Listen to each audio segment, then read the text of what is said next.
Hello, everyone, and welcome to episode 132 of the WMMA 5 series here on the channel. As it is Bushido in London 1.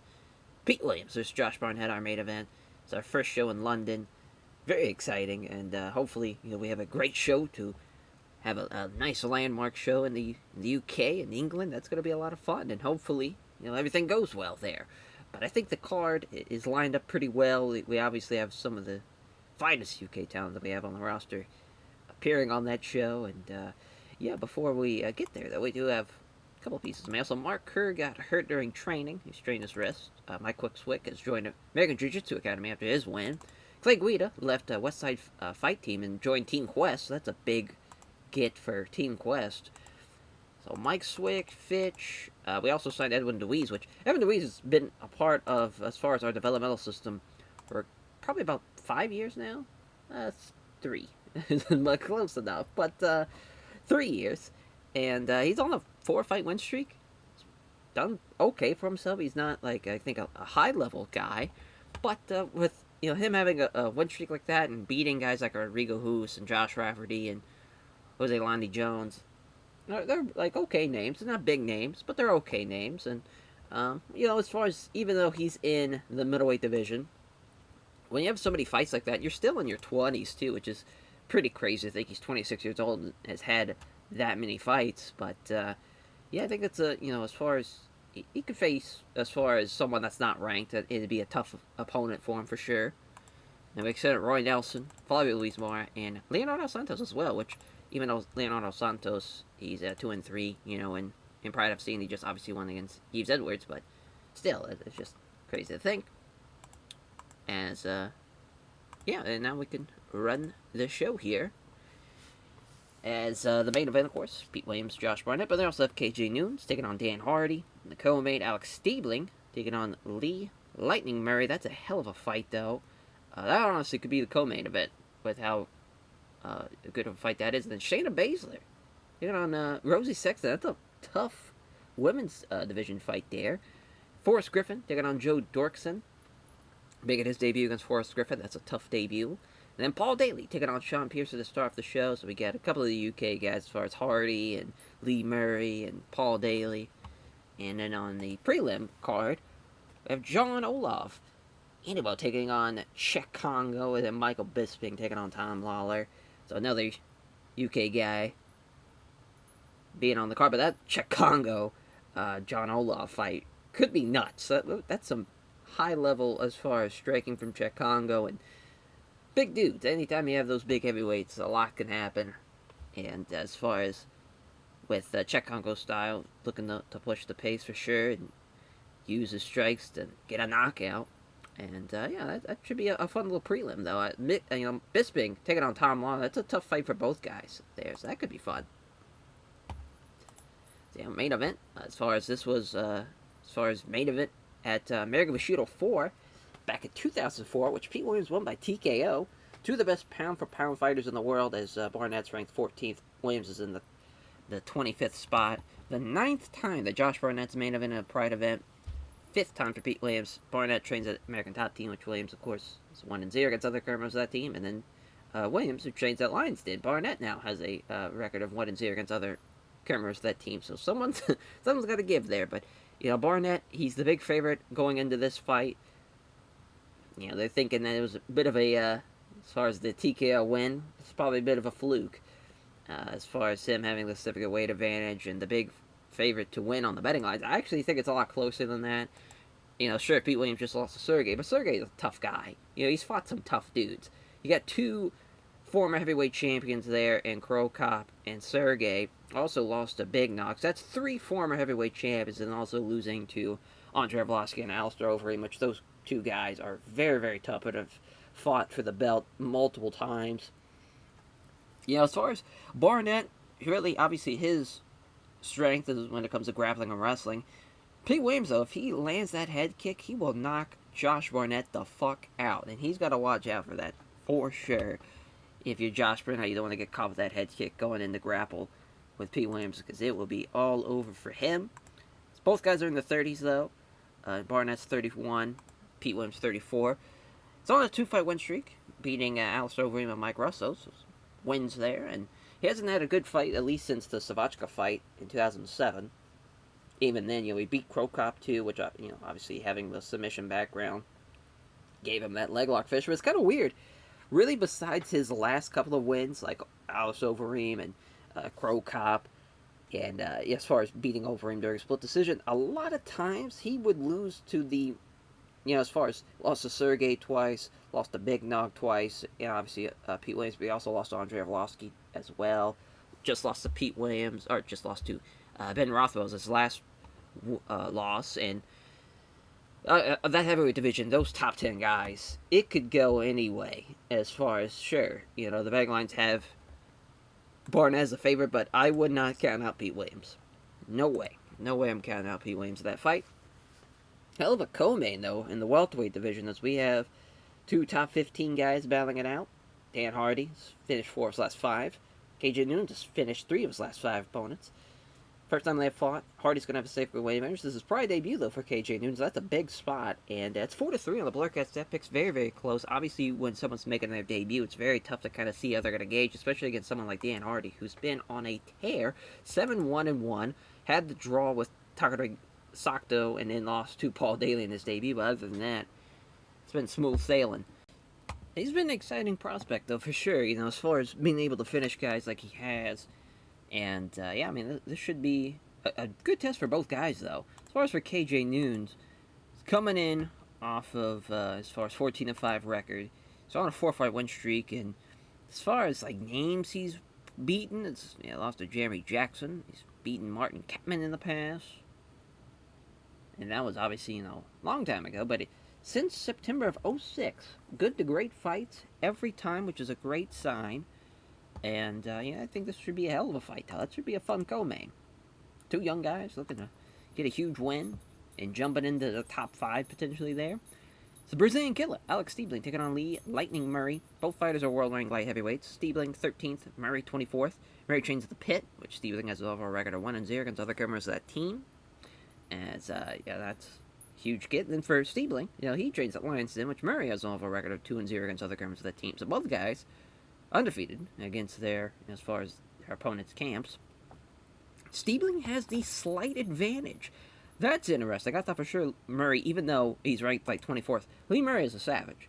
Lee Murray was looking to be, before the Nate Marquardt loss, he was looking like he was going to be a top guy. And even then, he went on a run after that, and after knocking out Rampage, he got a big-time fight against Merlier, which, Merlier's just a little too good, but then the Scott Smith loss. Scott Smith's a savage.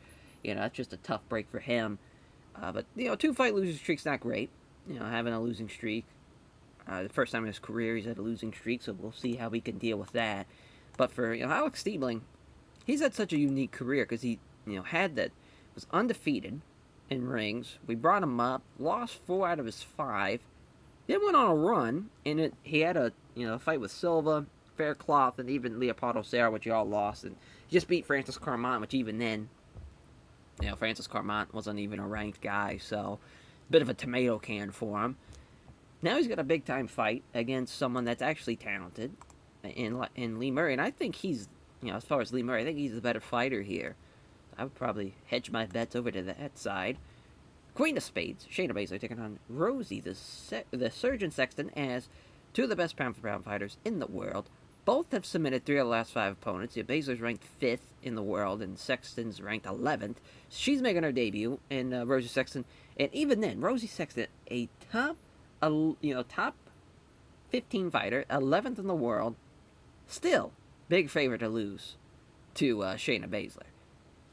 Unreal. Shayna Baszler coming in 4-1, only lost to Vanessa Porto, and even then, Vanessa Porto, that shows you how great she is. I mean, she's beaten Tara LaRosa and Aaron Tuffel, and even then, just nuts. Absolutely nuts. The women's division, the girls are, as far as there's not a lot of experience there, so there's just times where you think it's going to go one way and it completely will go the other way. I think it's going to happen here with Rosie Sexton, because she's fought some tough-ass girls, 10-2, also from Manchester, England. So we have women's competitor as far as trying to make a big splash in our home country of England. As far as she's beat Misha Tate, She's beaten Anna Michelle Tavares. She's beaten Kelly Schmitz at least once, or actually twice, rather. That's right. They had the 2-2 as far as with Kelly Schmitz. We'll probably have the fifth fight if, in fact, she wins against. Well, actually, if she beats Shayna Baszler here, she'd probably get a title fight. So, yeah, but as far as potentially there, if she loses, that could definitely be set up down the line for sure. I think it's a lot tougher fight for Shayna Baszler. I think just kind of the odds makers, they don't really know what to think of Rosie Sexton. And Forrest Griffin taking on Joe El Dirte. Dorkson, that's tremendous. El Dirte there for Joe Dorkinson. And Dorkinson trains at Presta, which Griffin's 3-0 against other members of that team. Griffin, his fight camp, Dorkson has a level record of 2-0 against other members of that team. Forrest Griffin ranked 16th in the middleweight division in Pride FC, outside the top 15. Dorkson ranked 23rd. Joe has won 3 of his last 5 fights by decision. He's been in the UFC in the past, and he's has one backer and Jim, so it's not a clean sweep. I figured it would be. Forrest, significant weight advantage. He's a big ass middleweight, especially for guys that are probably more traditional middleweights. When you got to take on someone who fights at 205, it's a tough match for sure. As he's far as he beat Aaron Simpson for the UFC middleweight title. So that was a huge win there. He's beaten Ed Herman in the past. He's beaten Dan Miller in the past. He's beaten some names for sure, not huge names. David Terrell win is pretty huge too. As far as finishes though, he doesn't. As far as he's only had a couple, at least in the UFC. I only have a couple, and then in M1 he had a couple as well. But mainly, as far as if he's going to beat you, it's either going to be by decision or by submission. He's not going to look to probably finish it with strikes. So that's just something to kind of look at. As far as if you're Forrest Griffin's, fight camp, you're definitely preparing either submission or decision. You don't want to be the guy who gets caught though at the same time. But I don't think that's gonna happen. Forrest Griffin, of course, 14-3, 10-3 in Pride FC. Just lost to Frank Shamrock, which was a tough fight, for sure. And Frank was actually losing at first, the first round, and came in the second, stuffed the takedown, and just pounded away on Forrest Griffin. Of course, he lost to Vanderlei Silva too, and Forrest Griffin, which that was a tough fight too. That was his really first big test and his first loss in Pride FC. But yeah, it's a hell of a fight though. As far as he's beaten Scott Smith and Marsolioff in the past, and this is a big fight for both guys, though, for sure. I can't believe Joe actually has someone backing him, though, but we'll see.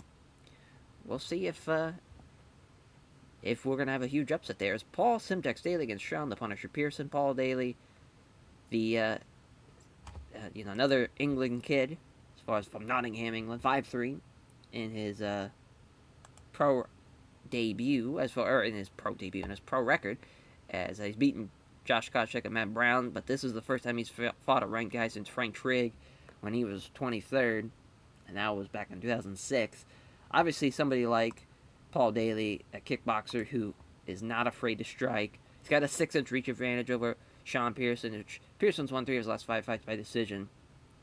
Obviously, a little bit more known for his grappling and his wrestling style, which, wrestler versus striker, always an intriguing matchup, but he's someone who's lost his last 2 fights, even though he was on a tear.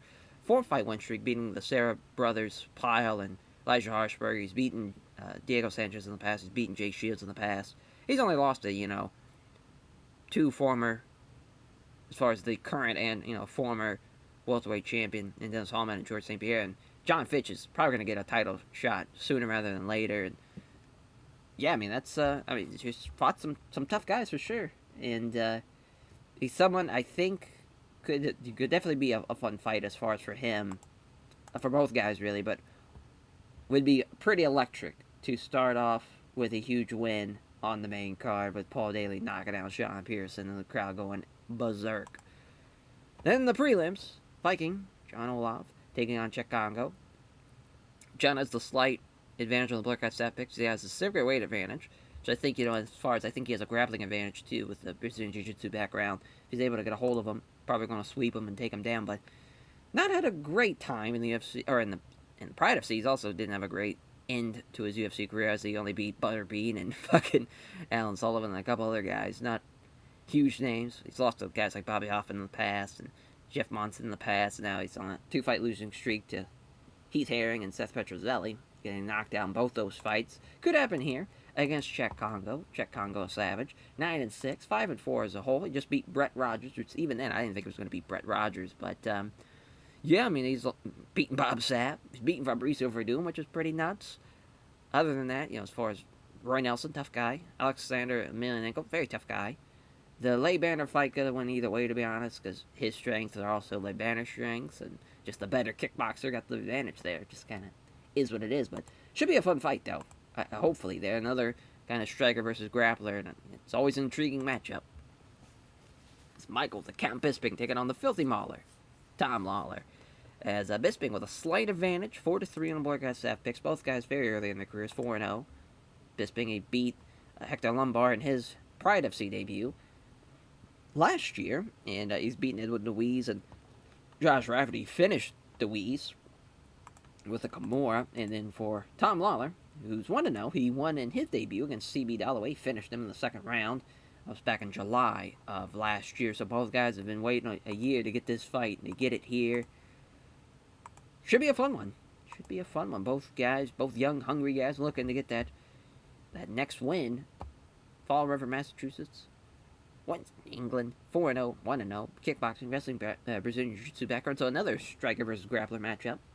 Bisping a little taller. Both weighed in at 205. But we'll see how they're looking as far as Yamasaki's or Referee ringside judges. Here we go. They touch gloves. Straight strikes doesn't go anywhere, though. And there's a flurry from Bisping. Lands 4 punches, then finds something right on the big right. There's some trash talk now from Bisping.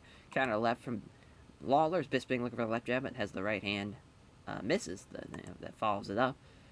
Bisping still pressuring him. Got him into the pocket. 2 left jabs, but Lawler avoids the big right again. So, Lawler's acknowledging some instructions from the corner. They stand and trade. Nothing really happens. Same thing here. And now Bisping lands 3 of the 5 quick punches, but misses the right hooks to the ribs. And there's Lawler with a clean left hand. Oh, and that might have hurt his own hand there with that, the southpaw striker. That's, he's not really much known for his striking, so if you already have that. Well, he's looking for the takedown, though, which is a good idea in theory, but it doesn't get it. But he still has a hold of him, though, so maybe he's able to trip him here. He's pretty much trapped here now. Is up against the ropes. Gonna keep him there. Trying to keep him there, but Bisping gets enough space to clear out there. As there is another flurry from Bisping. He's landing just as far as the shots before the big-time punches, but he hasn't been able to hit the big-time shots. But at least he's landing stuff, at least, if you're going to look at it from that perspective. But you want to land those big shots if you want to do some heavy damage. Bisping with a left jab, but misses the big right. And now Tom Lawler's got him in a clinch here. He's got him up against the ropes here, potentially. Does so.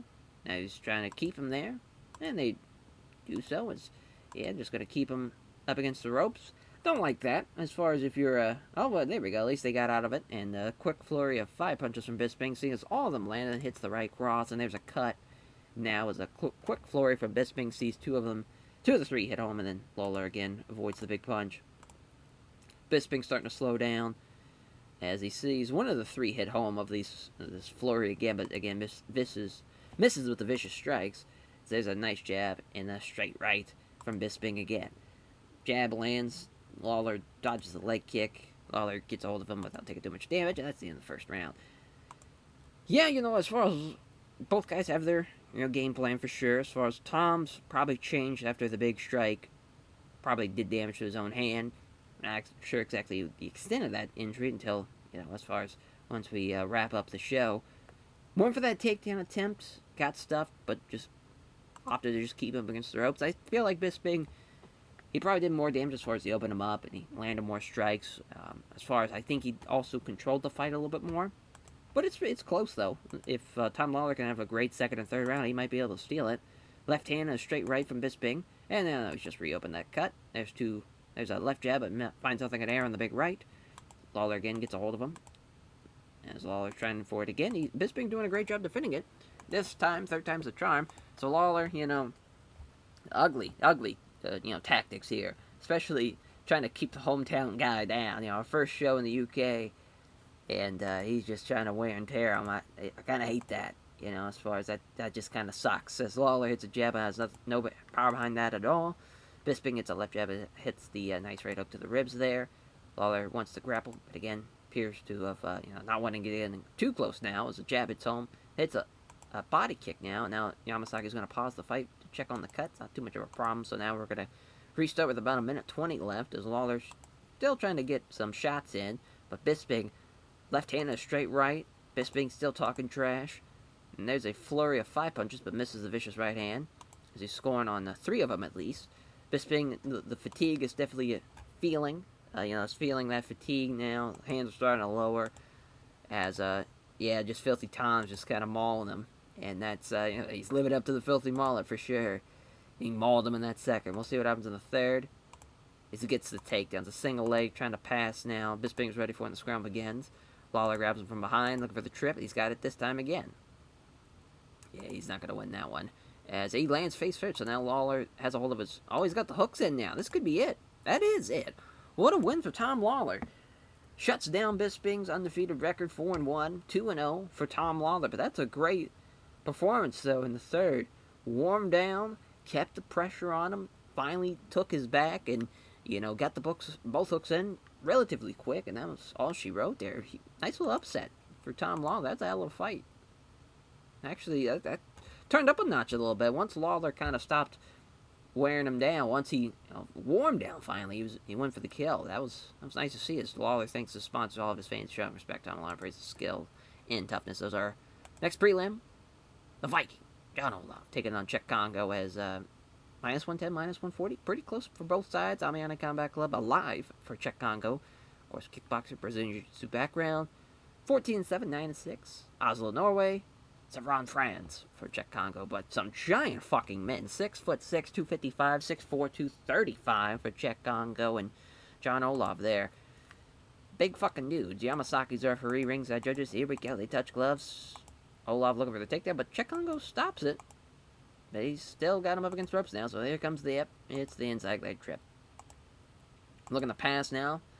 Allows the pass, but it's just a ploy. And here comes a scramble as John scrambles back to his feet, and Czech Congo grabs him from behind here. As Czech Congo just going to release and go back to striking here, at least trying to. As Czech Congo took the initiative, and there's a connecting with a jab that dodges the right head kick. As John Olaf there. Left jab, but finds out the air on the big right. As John Olaf still trying. Oh, and he gets caught, though. He was trying to push the pressure and trying to get something going with Czech Congo, but he runs right into a fantastic right cross that knocks him out cold. Yeah, you do not want to fuck with Czech Congo as far as... That's the thing about being a grappler, and I think he gave up a little bit of a reach advantage in that fight, from what I remember. So when you have that reach advantage going against you and you're the grappler, it makes it a whole lot harder for you to try to get a hold of somebody when they're such a dangerous striker like Czech Congo is, and it just took one shot, and he knocked him out cold. Big win for Czech Congo as he gets his 10th win, and it kind of stops his losing streak here. And he wants to fight Daniel Puder next. I mean, interesting one as far as the striker or grappler again. Why not? It's Paul Syntax Daly taking on Sean the Punisher Pearson. 5-3 for Paul Daly, 17-6 for Sean Pearson, which that's so many more fights compared to Paul Daly. Feel like definitely that advantage alone, plus being a much better wrestler. Hamsey Pinkerton guy as well, and he's a better team than Team Roughhouse. But you never know with Paul Daly here. So far, the UK guys are down as far as 0-1, but maybe we'll have a nice turn of fortunes here for the UK guys. As Mario Yamasaki, referee again, ringside judges. Paul Daly gets a loud cheer from the home crowd here. So here we go. Daly throws a punch, but avoided it. Pearson quickly shoots in on Daly. Almost stops it, but he's left topping one leg now. Paul Daly not going down. Pearson's got to keep him up against the ropes. And left side of the stomach. Trying to get some dirty boxing going as Daly backed against the ropes. Now can't really do much as Pearson's got him up against the ropes and just going to kind of wear him down. But thankfully, Yamasaki breaks it up. And we're back into grappling here, though, for Pearson. He's trying, at least. But he hits a beautiful straight right, though, this Paul Daly. Does it again.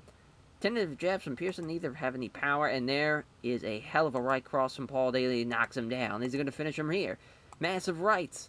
He's got him. What a win for Paul Daly. Gets the one with the TKO finish. Doesn't knock him out, but he at least finished the fight after the after dropping him with the TKO strikes. Just awesome stuff for Paul Daly. I'm sure that the crowd erupted when he knocked him down. Probably be pretty awesome to see. And he wants Dong Yum Kim as far as for his next fight, but he praises his team at Team Roughhouse. It's very responsible. All the fans can support him. Yeah, he still wants Dong Yum Kim. I don't know though. I mean, I feel like he should probably face some ranked guys now after beating someone like Sean Pearson. That's a huge win. For sure, it's Forrest Griffin. Checking on Joe El Dirte. Dorkson is El Dirte. I love that so much. So another Canadian. This from Winnipeg, Manitoba, Canada. As 26-11, 14-3 for Forrest Griffin. Both, mixed martial arts, Brazilian Jiu-Jitsu, Presta. Minus 380 for Forrest Griffin. That makes sense, but yeah, but I guess plus 300 underdog for Joe Dorkson. I think that is the right choice for him to be the underdog. And again, Mario Saki. Is he the only ref that we have for this card? As Forrest Griffin, he's fighting way bigger than 205, and he's going to use that weight advantage in a big, big way for sure. They touch gloves. Jab is wide, hits through the straight right though. As Forrest Griffin's looking for that opening he needs without exposing himself to a counter strike. There's a punch, but Griffin avoids that. Now he quickly shoots in. He's got the takedown, but Dorkson looks for the guillotine. Pulls free of it though. Joe Dorkson would have had a huge upset there. Now looking for the armbar from the bottom. Forrest Griffin defends it well though. Keeps him guessing. Looking for a scramble now. Oh, but Griffin's up too quick, and he's able to grab side control before Dorkson can get up. As Griffin throws a few looking punches now. Blocks attempt to move to pull guard. As now Griffin fires off some punches again. Trying to transition the guard, but he's stuck there. Yeah, Forrest Griffin, a mauler for sure. And he's looking to keep you down there as much as he can. Yamasaki's going to stand him up, though. Probably a little too late for them to step as far as waited a little too long for that. But at least we finally get it with about 2 minutes left in the first. Another takedown attempt here. But perhaps he's got him up against the ropes. Hard foot stomp. Another stomp. Looking for the takedown. He's got it, too. It's got side control again. And yeah, Forrest Griffin's a tough guy to beat, man. He'll wear you down with his size. As Griffin, again, probably going to look to do exactly what he did in the first round. But he slipped past the right hook attempt to attack a leg kick. Got some striking now. There's a jab from Forrest. Oh, no. Forrest gets caught with a feint now. There's a 1-2, but Griffin was equal to it. He opens up again with a feint, and here is a right cross, and here comes the counter with Dorkson with a left hook now. My God, look at Joe Dorkson go in the second round. Kid at the setup strikes, but it's a right hand now. Forrest, though, grabs him into a clinch. Tries to get him a knee, but gets blocked. Another knee strike, and he catches him to the side of the stomach with it. Pinned up against the ropes, looking for the takedown. Can't quite get it, though. Griffin waits for Dorkson to try to get some dirty boxing down. Quickly using wrestling to turn him around so he's got his back against the ropes. Looking for the takedown here. Dorkson gets whipped underneath and into side control now. Griffin looking for an armbar. Dorkson doesn't allow the armbar to end out the second, but again, I think Forrest just did. He's doing his thing, man. He's mauling him. He's fucking wearing him out. Putting all that weight on him, his size on him, and it's too much for some. For a lot of people. It's not going to be the most exciting thing, but that's how he's going to make... Yeah, I mean, that's no way to go into the third, though. Just slumped in your stool, just looking at the ground, going like, God damn it. You gotta push the pace. You gotta push it for sure. Can't give up. Cannot give up. As Griffin managed to get control of the clinch now. Blocks a knee strike there. Can't keep control of him, so now Dorkson's in control of the grapple. And soon, again, looking to be pushing the Forrest Griffin around, looking for the sweep. Can't get it, though. As Griffin hits a big knee strike. Another big knee strike. A lot of knees in the clinch here. Looking for the takedown. He's got it, and that's pretty much all she wrote for Joe Dorkson here. Trying to sweep, though, from the bottom, but that's not happening as Forrest Griffin. Going to keep him in control as much as he can. Yeah, he's doing that. And yeah, now some 3 elbows in quick succession. Not much damage behind him, but he's at least... Oh, can Dorkson pull off an upset? Oh, my, that would have been nuts if he was able to get the armbar from the bottom, but... Griffin survives, and he's going to get the win by unanimous decision. It was an okay fight. The average is, I think, pretty generous, to be honest. But 15-3 for Forrest Griffin, 26-12 for Joe Dorkson. Is Joe Dirte coming up short. Tough. It's Forrest Griffin. Thanks everyone at his Combat Club for the fight, and his sponsor for supporting him financially. Says that he's having an after-show winners party at the local club and invites everyone to drop in. I love a force Griffin just to party. I don't want just keeps on inviting people to post-fight celebrations. It's the Queen of Spades, Shayna Baszler, taking on Rosie the Surgeon Sexton. 11-3, 10-2, Jiu-Jitsu Taekwondo. Submission fighting for Shayna Baszler, minus 440 for Shayna Baszler. That's nuts. North Country Fight Club, SBG Ireland, Manchester, England, Sioux Falls, South Dakota. Should be a hell of a fight here. I'm super excited to see this. There we go. New referee and Big John McCarthy. Ringside judges here. All of the way in the same. It's noticeable that Baszler is a lot heavier now. So she's probably fighting maybe 155, maybe 165. I doubt 165. I'm assuming it's 155. They clinch, though. Baszler, she got the better of it. And yeah, she's going to take her down. Yep. And she's got her back. And look for the rear naked choke. Trying to move her off her. Prevents the body triangle. Blocks the roll. And she's got the body triangle now. That's all she wrote. Yep. See, that's a tough break. She's a tough cookie to crack in Shayna Baszler, but Rosie Sexton, tough break in your debut to take on somebody like Shayna Baszler. It's a tough opponent for sure, and she got pretty much outclassed the entire time. 12-3 for Shayna Baszler, as yeah, at least Paul Daly got the win, so they're not winless, the UK talent, but so far it's not looking good. As Baszler gives a name check to everyone at North Country Fight Club, all of her sponsors, all of her friends, famous supporters. She's definitely looking to get a title fight again. She definitely deserves it, though, for sure. It's Brazilian Killer, Alex Steebling, taking on Lee Lightning Murray, the London native, taking on Alex Steebling, as hopefully we don't have a brawl outside a British nightclub and somebody gets stabbed, is what I'm hoping we do not have happen here. Both guys, minus 110s. Lions stand in the pit, kickboxing, wrestling, Muay Thai background. 32, 31 years old. Should be a hell of a fight here. Herb Dean's referee, ringside judges. But the fight in front of a home crowd, here's Murray. Unsurprisingly, gets a loud ovation from the crowd. Opening bell, they touch gloves. Steebling looks like he's about to step in and grapple, but Murray simply took the initiative. A jab lands, and then Steebling evades to the big right. Coming forward now, stepping into the pocket now. A flurry of 3 punches land from Murray. 2 of them land, but the big right head kick is wide of the mark, as he can't hit the step left jab. Hits a nice straight right hand, lands hard. He is firing off some shots. There's a counter jab. Now Murray can't connect with the jab. It hits him with a crunching right hook. Can't believe Steebling hasn't been rocked yet, as Murray comes in with a big right hand, putting him on balance, so he misses. Here comes Steebling with a good left jab and a good right hook. Now Steebling looking for the takedown, and he's got it. Takedown comes in fast. Able to get a single leg, so now Murray's left on his back. Looking for some elbows now, not really doing much damage. He'll trying to sweep. Wow, he does a successful elevator sweep. That's a great job from Lee Murray there. How about that? As unbalances Steebling. Now here comes a scramble. It ends up with Steebling grabbing Murray and shoving up against the ropes. That makes more. Then he's got him up against the ropes. Stomps him now, looking for the takedown. He's got him here. Steebling now gets put down hard. Or puts him down hard as Steebling, as Murray's giving up side control. Keeps him guessing there with a few quick strikes. Throws some strikes now. Blocks the attempt. Blocks the attempt from transition to guard. Keeps him in control here. Looking to get mount now. Here comes the scramble now. As Steebling somehow underneath the north-south control of Lee Murray. So again, not looking good here. But Steebling already looking for the scramble. Steebling's up first, but he's only to be grabbed and wrestled against the ropes immediately. Steebling's got him up against the ropes now. Trying to use some dirty boxing, but his wrestling's opponent's skills prevent any damage from happening.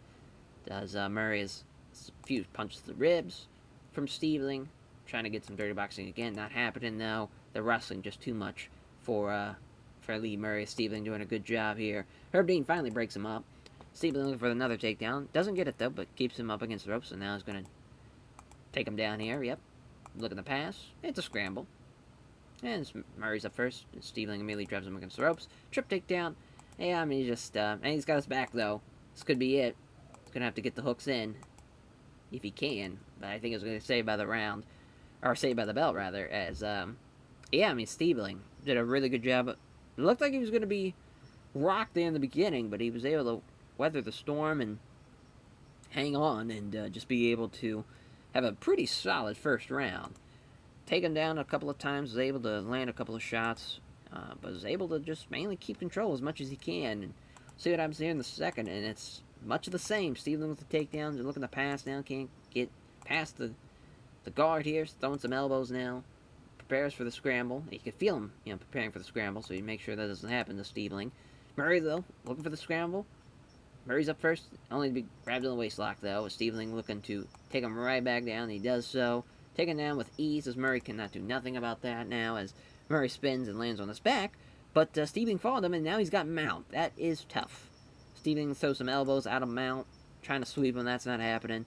Pounds away on Murray some more. A few glancing elbow strikes, but nothing too damaging. Tries to pound on him some more, some elbow strikes. Not really doing much, though. Pounds away again. And he's going to probably, he's complete control, though, in that second round. It's Alex Steebling. Lee Murray's got to do something huge here in the third. See what happens. Yep, Steebling again, though. Great takedown attempt. Doesn't get it, though. So Murray not going down, so Steebling has to push him against the ropes. He's got him down that time, though. Yeah, the grappler just gets the better of him here. Just the grappling was too much for Lee Murray. Steebling blocks him, though. Punches down on him. Trying to sweep him, but he can't. As, Steebling's just going to keep him there. Herbney's going to stand him up a lot sooner, though. That's fucking pissing me off. Both guys are tired now. Murray stalks forward. Counters left hand. 2 quick punches. Doesn't hit either of them, though. There's a quick punch. Doesn't land either way. Steebling quickly shoots in on Murray. Looking for the takedown. Some small minor strikes there as Steebling pounds away with some elbows, but again, fails to land anything significant. As Steebling now gets pushed back thanks to the butterfly guard. So Murray quickly scrambles. He's too quick, though. Yeah, it doesn't matter. So yeah, your winner going to be Alex Steebling there, the Brazilian killer, with a huge win over Lee Murray. Just sucks that Murray was not able to. There in the beginning, first 2 minutes or so, was able to hit some heavy shots, but is smooth sailing from Alex Steebling after that. Pretty much dominated him the whole time, but he praised his team at Lions Den. His very responses to all the fans who came out supporting me. Interviewed, asked who would be interested in fight next year. Really, it's that he wants Fabio Maldonado. That'd be a hell of a fight. We'll probably make that happen. As our co-main, KJ Nunes and Dan the Outlaw Hardy. Well, the Nottingham, England man get the win here over KJ Nunes in his debut. But we have a boxer versus kickboxer. This should be an exciting co-main. Ricardo Almeida Jiu-Jitsu, SBG Ireland, so maybe we'll do better than Rosie Sexton did. Should be a fun one, though. I'm super excited for this fight. Herb Dean's a referee, ringside judges. Dan Hardy, being from home crowd, gets a loud cheer here as they touch gloves. Nunes stands ready. Hardy hits a jab, but misses the roundhouse kick at the body. Hardy looking to engage again. Checks the leg kick. Counters the left jab and a right cross. It's a good job by Nunes. Another leg kick, easily checked. Hardy showing good head movement, bobbing and weaving past the punches. Nunes again, standing ready. Hardy's off target with a left jab, but lands the right hook. As Nunes using his left jab and misses the right hook to the ribs. Nunes stands ready again. Counter right hand, and counters the right hand from Nunes with a spinning kick to the body. As Hardy looks to strike, Nunes stands ready again. KJ Nunes, with the counter, has really given Dan Hardy a handful of just problems here. As counters with a jab and a leg kick that misses, though.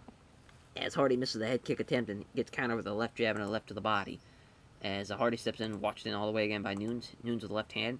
Hardy finds his way past his opponent's guard with a sharp 1-2. That's nice to see from Dan Hardy. Here comes the right hook that's misses, though, and here comes a counter. It's a left jab and a roundhouse kick to the body. It doesn't connect, though, fortunately for Hardy, who has got to relieve the tension here. Got to roll the shoulders. It's a lot of pressure, though, fighting in front of a lot of, probably your family and friends. That's a lot of pressure. As Nunes steps in. No, lets Hardy step in, rather. Ready for the counter. Burst of strikes when neither fighter gets caught with anything. Goes for the leg kick, doesn't connect again. Goes for the high kick, this time does Nunes, but misses. As Hardy throws 2 punches. Has a setup and then unleashes a slithering low kick, but KJ Nunes is doing a tremendous job, though, in this debut. I'm very, very impressed with what he's been able to do, counter-striking pretty much to perfection so far, as Hardy hits the jab and doesn't find the marker on the right hook. They stand and trade, but nothing really lands as Hardy steps in, watched in all the way, again, as Hardy's off target with a jab and scores. As he's off target with a jab, does KJ Nunes, but scores with the right hook. They come together and strike again, Hardy missing the big right hand, putting him off balance and allowing Nunes to attack with a couple of jabs, followed by a good right hook. As they stand and trade in the center of the ring, but neither fighter can give or take any real damage. As Hardy misses the right cross, here comes the counter. Nunes comes in with a left jab and a spin kick to the ribs. Moving forward now, Hardy looks to strike. Nunes stands ready, burst of strikes, nothing really comes of it, though. Too quick, he has a punch and a spin kick combination, but Nunes is too quick for it. on his feet, moves out of the range, and Nunes misses the right hook to the ribs. Stepping in, Hardy looking to engage again. That thing gets caught again. These two men are just a little too good for each other here, it seems like, as they keep on missing with strikes, bobbing and weaving. Both guys have a tremendous job as far as countering. But Hardy still moves on. He's trying to rattle KJ Nunes, but so far he has not done that at all. He blocks a leg kick, and here comes a counter with a left jab and a left to the body. The southpaw of KJ Nunes has really done just a tremendous job so far. Hardy's getting a little tired here as he's using the left jab, but has the right hand taken on the gloves. Missing the left jab, but has the left hook to the body, then also misses, as Nunes is slowing down a bit. As stepping in, Hardy looks to engage. Left jab, but it also hits the spinning kick to the body. There's a jab and a right cross from Hardy. Hardy steps in, watched it all the way by KJ Nunes. There's a left hand and a good right hand from Hardy here. Both guys are now starting to land their heavy shots. Missing the right hook. Here comes a counter with a good right hand. Does KJ Nunes, as he's still relaxed here, confident. He knows he's doing a good job by counter-striking. As Hardy scores with the jab, but has the right hand taken on the gloves. As Nunes hits a jab, it has the right hand absorbing on the gloves. As KJ looking to stand ready for Dan Hardy. Here's the left jab, has the right hand absorbed on the gloves. As Nunes quickly throws a punch, but lands Hardy. And lands it, but Hardy slipping past the right hand, though. Minute left. Hardy steps in, and there's a left jab, but Nunes finds his right cross is blocked. There's a jab. Doesn't connect to the leg kick from Hardy. And let's see if we get a strike here. It's dodging the right hand counter, attacks left kick to the body, did out the first round. Great round from KJ Nunes. Really good round. Outstruck him there. Both guys were landing as far as some powerful shots there, kind of almost towards the end of the round. But just not enough, though. As far as KJ Nunes doing a good job counter-striking. We'll see what Dan Hardy comes up with going into the second here. They're still standing and trading. Hardy moves in.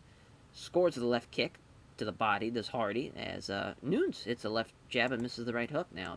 As they stand in. Here we go. As Hardy looks to strike. Nunes stands ready. Misses the left jab. Hits a left roundhouse kick to the body. He's landing the body shots here. Both fighters strike without success, though.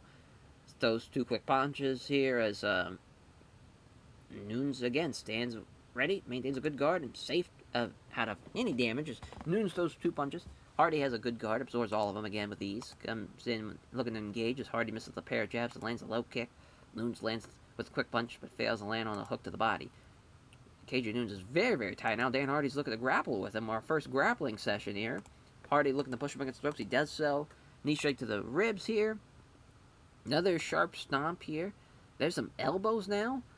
My God, this is a good job here from Dan Hardy. Able to really do some big damage in the clinch. Got him trapped again. There's a quick elbow. This has been tremendous here. As there's some now small punches to the ribs. Yeah, KJ Nunes is out of his element here. As he's trying to wrestle free. He does so, actually. So now deep breaths now from KJ Nunes. He really got fucked up there against the clinch. As he's now Hardy's starting to push himself now. You know that this third round is going to be huge. Because Dan Hardy, I think, did a lot of damage here. Outstruck him. I think he had the advantage in the second. So it comes down to this third round for sure. If he's able to do a lot of damage, he might be able to swing this fight. There's a jab and also a quick leg kick. As he doesn't connect with a brace of jabs, it connects clean with the right hand as KJ Nunes, and he rocks him. KJ Nunes might have him here, looking for the uppercut, but is able to avoid it. Does Dan Hardy, steps in, looking to strike here, misses the big right hand. Here comes another counter. It's a left jab and a right cross that just misses.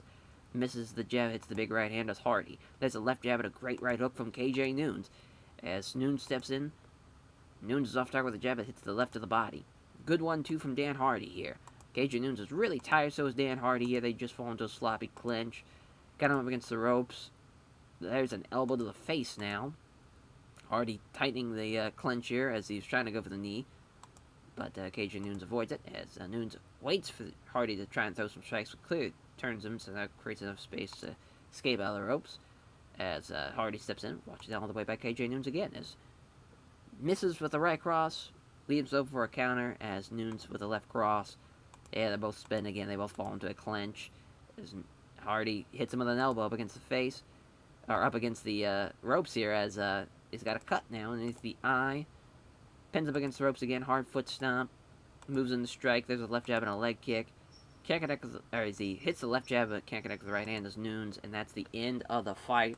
Hell of a fight, though, from both guys. That's a tough one, though, because he rocked him in the third to KJ Nunes, but also Dan Hardy opened him up with the elbow. I would probably give it to KJ Nunes. We'll see. Oh, boy. We got a split. And it's a split decision win for Dan Hardy. I don't know about that. I would love to see this fight again, to be honest. That was a fun fight, but KJ Nunes probably got robbed there. Well, look at the entire fight metrics. Yeah, that's a tough one. He had a hell of a second round. And I think that third round, if he didn't cut him up, he probably would have. I just feel like KJ Nunes, he rocked him. He landed more powerful shots, and I think he did more. I think he did more there. That's a tough break. That's a tough break. That's what happens, though. The hometown kid gets the judge's favorite, but also, if you're KJ Nunes, you got to know. You can't let that fight go the distance. But that was a fun fight. He gives an in check them on SBG Ireland, all of his various sponsors, all of his friends, family, supporters. He praises KJ Nunes for the tough fight as our main event heavyweight contest. Pete Williams, Josh Barnett, very similar records, though, in 23-9 and 24-10 submission fighting. Background, Pete Williams, of course, looks for those head kicks, and Josh Barnett, the catch wrestling background. American Top Team, Lions Den, minus 500 favorite. I don't think it's that so one-sided. We'll see, though. Both guys 6'3", 250, 235, both in their early 30s. Big John McCarthy's our referee. Ringside judges. Here we go. Opening bell. They touch gloves. It's looked like to see Williams try to get in some grappling started, but Barnett was more aggressive, took the initiative. There's a punch, but Williams avoids it. Again, Barnett looking to pressure him. Williams with the counter left doesn't connect, though. There's a 1-2, but Williams was equal to it. As two fighters stand and trade strikes, neither fighter can land a significant blow, though. As Barnett's walking him down, confidently steps into the pocket. There's a 1-2, but Williams avoids it. As Williams isn't rushing in, worried about potentially getting hit if he gets close enough to grapple. I wouldn't worry about that, Pete Williams. You got to land your shots. Three-punch combination fails to trouble Williams there. Now he's got him in a clinch here. I can't believe Pete Williams is trying to take him down completely against what he should be doing as far as game plan-wise. Is Barnett trying to push him against the ropes? He does so. Looking for the Muay Thai clinch. He's got it. Looking for a knee strike, but at least Williams is able to wrestle free out of it. As they go toe-to-toe with strikes, but nothing really damaging lands. This combo in with a head kick fails to land for Barnett. So Barnett looking for the head kick there. That's surprising. A jab hits home and then lands the big right hand. That's Barnett. He's looking to knock him out here as Barnett lands a jab and it hits Williams with the beauty of a straight right. I just can't believe he's out striking him like this. As there's a jab from Williams as Barnett can't connect with setup strikes. He lands a low kick to the legs as Barnett comes forward to the attack here as Williams fires off a counter jab that's connected. As Barnett connects with the jab, but Williams evades the big right punch. Comes forward looking to force a strike exchange here. There's a counter left hand from Williams. Two quick 1-2 there from Barnett, but doesn't land either blow. Two fighters engage with strikes, but neither fighter can land anything worthwhile. Taking a few gulps of breath now as Barnett's given the first inning starting to tire a touch. Barnett comes forward on the attack. There's a counter jab. Fails to land with any. Strikes it in with a combination and with a scissoring low kick. Connects with a jab as Barnett, but Williams dodges the big right hand. Here comes Barnett, looking to walk down Williams. He's got him on the left hand in exchange. Barnett fails to land anything when the strikes in the combination and then with an attempted head kick. Barnett comes forward looking to force a strike exchange. There's a counter left hand. Barnett doesn't trouble his opponent with a combination and then with a high right head kick.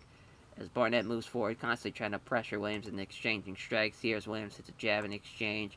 Barnett throws some strikes. Fast leg kick. Williams avoids all of them now. Final minute now in the first round. Barnett comes forward on the attack. Williams tries to hit a jab and misses. As Barnett throws a 1-2, but Williams was equal to it.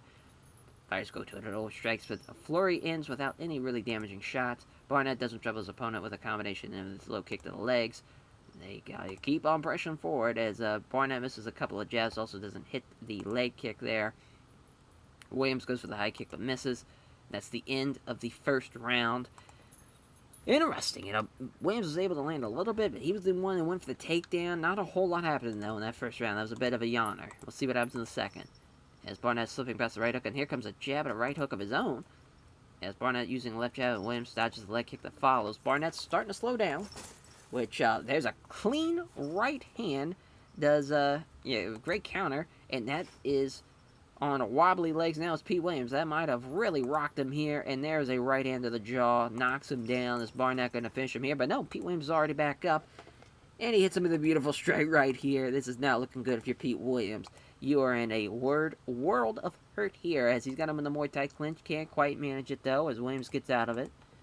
Barnett, though, really tiring him out, though, as this is not good here. But he lands. A left jab misses the vicious right hand. They meet in the center. Williams is off target with a jab, but scores the right hook. He's able to nail a right cross down with the left jab. I mean, these two men now are really landed in here in the second. And Williams misses the right hook, and here comes a counter with a left jab and a right hook. Williams is still trying to hit some.